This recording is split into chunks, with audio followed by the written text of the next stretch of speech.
What's up guys, Stoker here, back on Ninokuni, and today I'm going to be explaining the battle system from beginner to advanced, pretty much. Just explain the whole thing, pretty much go over exactly what Drippy would have told you at the beginning of the game if you paid attention. I will be showing every feature available of the battle system today. So that means with all the characters, and provided you have 3 familiars, which you will have by the time you have 3 characters to run with. So I'm gonna start with the encounter. So once you reach a certain level, certain things will start to flee away from you. Things like the Toko will always flee, no matter what. And once they flee so far, like, they'll disappear basically. But for simplicity's sake, I'm gonna use Veil, because I'm too high of level to catch these guys. And so if you sneak up behind one, as you may know, or if they sneak up behind on you, there will be an advantage guarded. So going into the battle, as you know, you can like run around and stuff. My companions will do nothing as of now. I've told them to do so. And so I just went ahead and grabbed some level 1 familiars just to kind of show you guys some stuff. So whenever you're in like the battle, you can run around and stuff, so you can like physically move out of the way of attacks. So it can be very useful at times to, you know, like actually like run away instead of just defending. You'll see on the left of my screen, once you unlock Swain, and then you at the I believe in Drippy's Island, where you at the ferry garden or whatever, you'll unlock all out defense and all out attack. I'm not gonna attack because I don't want them to kill them. But this will make everybody go in defense mode, and it can be very useful at times. As you may know, you got tactics. You can tell your characters to do any of these things, so I recommend using that to your highest advantage. And then you can always switch between familiars, different characters, stuff like that. Deploy. Another way to deploy your first familiar in your slot is to press up or down on the D-pad, and that will like automatically deploy the familiar, rather than having to press L1 then go and select. But if you like, and then you can also pull them back with it. So little quick way to do that. So, and then you got glims and stuff. I'm just going over basics. I'm sure most of you know this, so you can skip a few seconds ahead if you need to, but for those of you that know nothing about the game, then you got like your character specifics. So Oliver with spells, so you unlock a shit ton of spells over the course of the game. Oliver's definitely the best offensive character in the game by far. Marcusson sucks. I've had this conversation in the comments before. He just sucks. Esther can do all kinds of like just benefit things and like healing and stuff. It's not that big of a deal. Like Oliver's healing's better anyway, but if you put her on keep us healthy, she'll do all these to be able to give status elements to everybody. Swain, just trick shots. So a lot of these are really good, and some of them for certain bosses they work well. But for most, what you want to use is the mugshot. This will allow you to steal with a percentage of whatever the hell that enemy has. Stronger the enemy, usually the better the item. It's kind of how it works.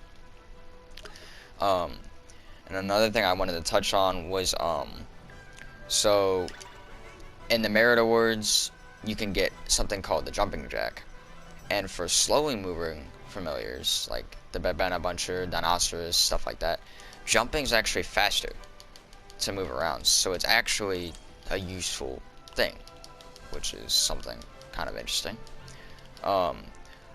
Same thing can be said about when you're cursed. It is faster to jump whenever you're cursed, so just keep that in mind. And I'm going to switch over to Oliver since he's getting attacked. So if you place a familiar out and you're about to get attacked, this works specifically on bosses because it's easier to read attacks. If you pull back your familiar like that, it doesn't work on like things that are like targeting a whirlwind, but just on like a normal physical attack, like